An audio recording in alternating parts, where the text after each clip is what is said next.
बोलिए श्री सतगुरुदेव महाराज जी की जय, साचे दरबार की जय। भगवान भी गुरु सत्ता को नमन करते हैं। इस बात का प्रमाण गुरु महाराज जी ने एक शिष्य को दिया। एक व्यक्ति जो हर रोज शिव भगवान की पूजा करता था, उनका शिव भगवान में पूर्ण विश्वास था। वो हर रोज सुबह उठ के सबसे पहले शिव जी की भक्ति करता था पूर्ण मन से। उनकी भक्ति से प्रसन्न होकर एक दिन शिव भगवान ने उन्हें साक्षात दर्शन दिए। शिव भगवान की दर्शन करके वो व्यक्ति एकदम से डर गया और वहीं पर बेहोश हो गया। जैसे उस व्यक्ति को थोड़ा सा होश आया, शिव भगवान ने फिर से उस व्यक्ति को दर्शन दिए और उस भक्त को कहा कि बच्चा, आपको मुझसे डरने की कोई आवश्यकता नहीं है। आप मेरे इस रूप को देखकर अवश्य ही डर जाओगे, क्योंकि ये मेरा असली रूप नहीं है। अभी आपने मुझे मेरी सिर्फ भक्ति की है, अभी आपने मुझे पूर्ण रूप से जाना नहीं है। तब उस व्यक्ति ने पूछा, हे शिव जी, तो आपको पूर्ण रूप से जानने के लिए मुझे क्या करना है?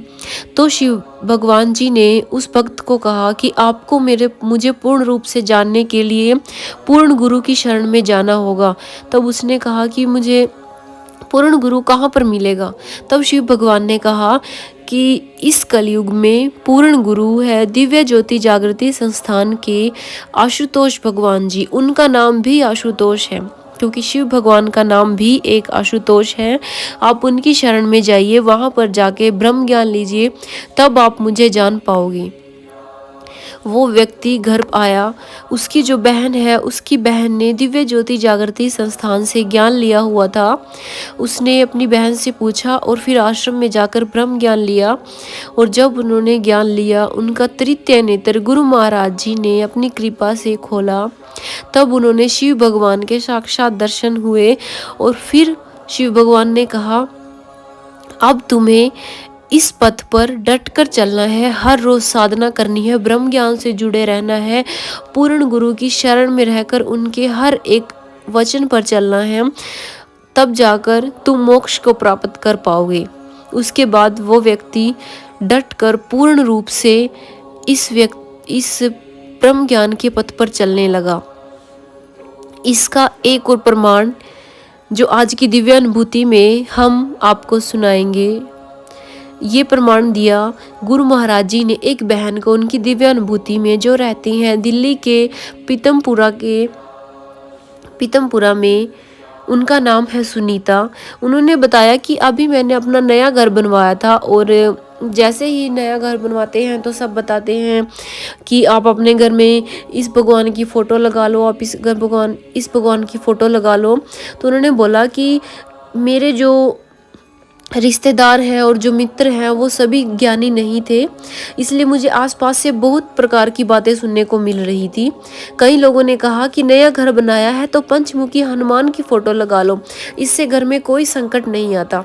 किसी ने कहा नहीं, लक्ष्मी जी की तस्वीर होनी चाहिए ताकि सदैव उनका आगमन रहे। उस बहन ने बताया कि इन बातों को मैं सुन अवश्य रही थी, लेकिन मेरा जो ध्यान है वो सिर्फ मेरे पूर्ण सतगुरु आशु पिता के चरणों में लगा हुआ था। मैं तुरंत जाकर साधना में बैठ गई। उस समय एक दिव्य अनुभव मैंने देखा। गुरु महाराज जी ने उन बहन को एक बहुत ही अच्छा सा अनुभव कराया, जिसमें फिर से एक बार गुरु महाराज जी ने ये प्रमाण दिया कि जो भगवान है वो भी गुरु सत्ता को नमन करते हैं। गुरु महाराज जी ने उस बहन ने बताया कि जब मैंने देखा, गुरु महाराज जी हमारे किचन में विराजमान थे और मेरी देखते ही देखते उनकी देह से सबसे पहले भगवान विष्णु बाहर निकल कर आए और वो और जाकर खड़े हो गए। भगवान विष्णु के हाथ का चक्कर उनकी उंगली पर तीव्र गति से घूम रहा था। इसके बाद भगवान श्री कृष्ण और फिर लक्ष्मी माँ उनके गुरु महाराज जी में से प्रकट हुए। माँ लक्ष्मी कमल के पुष्प पर विराजमान थी। उन्होंने भी मेरे घर के कोने में अपना एक अलग स्थान बना लिया।